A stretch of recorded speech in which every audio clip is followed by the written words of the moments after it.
Have you ever been disrespected in a room full of people and felt your chest tighten? Maybe it was subtle, a comment, a joke at your expense, an interruption mid-sentence, a dismissive tone, and in that moment, something primitive activates. Your ego whispers, say something, defend yourself.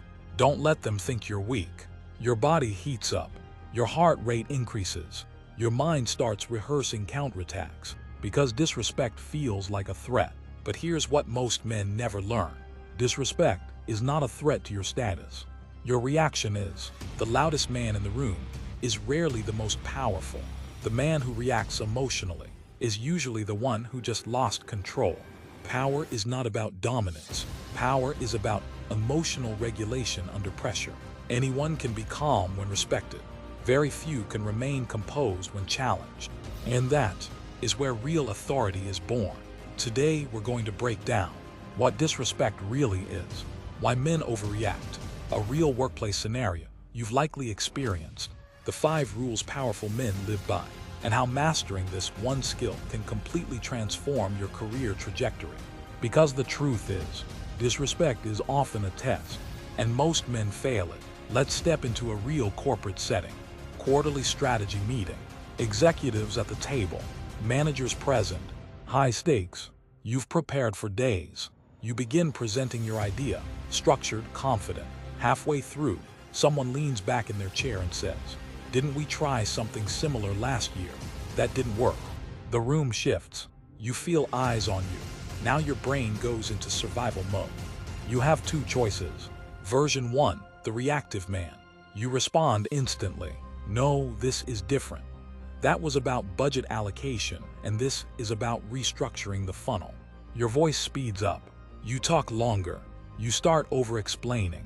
Now the room isn't evaluating your idea. They're evaluating your emotional stability. You just lowered your perceived authority.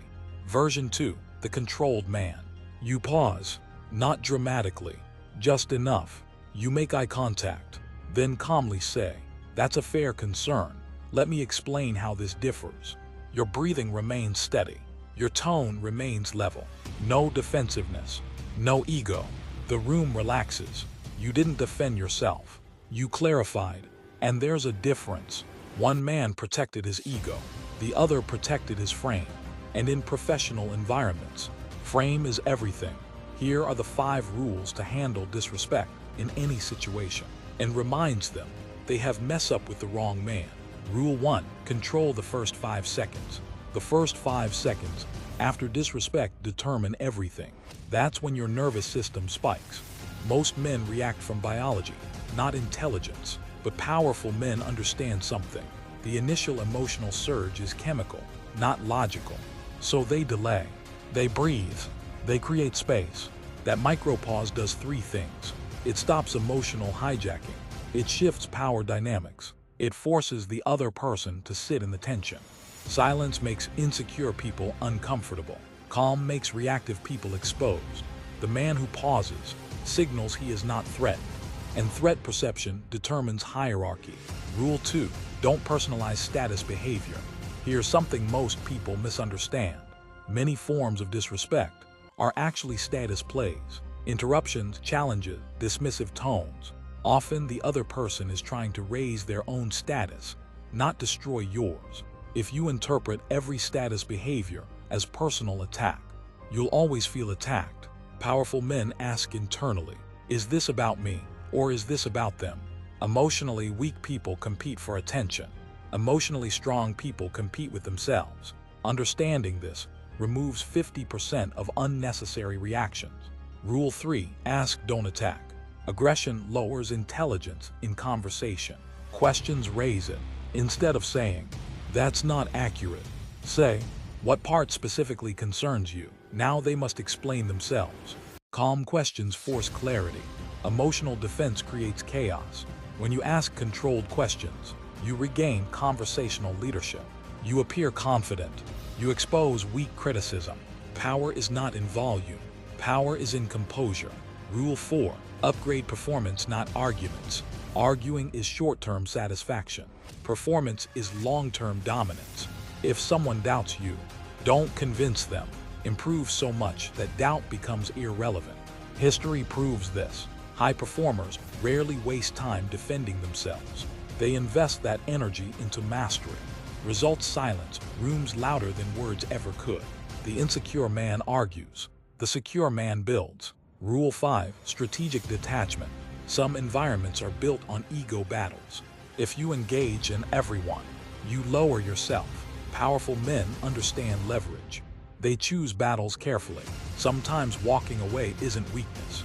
It's control, because if someone can provoke you easily, they control you. Detachment removes their leverage, and when you remove someone's leverage, you remove their power over you. Marcus Aurelius wrote, "The best revenge is to be unlike him who performed the injury." Think about that. The best revenge isn't retaliation, it's elevation. Bruce Lee said, "Be like water. Water adapts. Water doesn't argue. Water doesn't resist uselessly. It flows, it shapes, it endures. And over time, it wins." Confucius said, "When anger rises, think of the consequences." Powerful men don't suppress emotion. They manage it. That's leadership. Let me tell you something important. Every respected leader you admire was once doubted, interrupted, overlooked. They weren't respected because they demanded it.